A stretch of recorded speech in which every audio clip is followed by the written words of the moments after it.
Badek. At ako naman si Becky. Pinaka-best na gift na na-receive ko ngayong Pasko. Every year to ha, walang drama. Very materialistic kasi ako. Lahat ng mga gift sa akin ni Danilo best. Ganda. Ngayon ang gift niya sa akin, iPad. Tapos yung bongga si pwede magsulat. Yes. Kasi nag-aaral ako ngayon ng Italian.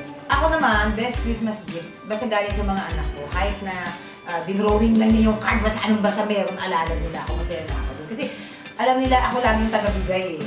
Diba? Pero pagka like nung nakarampas ko, nag-drawing si Maria ng Christmas card. Happy na ako doon. Ganon. Favorite Christmas song? Pinaka-favorite Christmas song? Holy Night. Holy Night? Ano yung sa Beatles? Yung...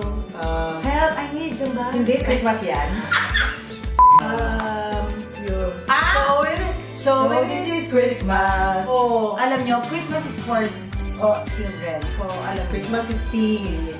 So, yun ang pinaka-best. Earliest Christmas memory, mga bab.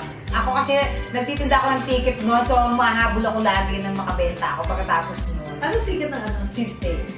Taray. Kasi hinihintay ko na yung mga, yung pinamimigay na ng mga apple. Ay, oo, kasi tuwing Pasko lang kami nakakapagyan ng apple. Hindi katulad yun, araw-araw ang apple. So, ako sa Cubao din. Baka nakita na tayo sa Cubao. Piling ko ikaw nagnakaw ang paninda ko. Nagnakaw naman agad? Sandali, wait. Nakanonog yun sa COD? Gumagalaw ng mga ano. Yun, pinaka-best memory yung bata. Sa COD, hindi nila alam yun, yung mall. Stand-alone mall sa Cubao. Lagi may palabas pag Pasko yung mga ano yun, yung little drummer boy. Three Kings, nandun yung Belen, may Santa Claus na nakasakay sa... Saya-saya, no? Ganun lang. Simple lang, Saka nakakakain tayong apple. Wish ko ngayong Pasko ay good health para sa lahat, wala magkakasakit sa pamilya ko.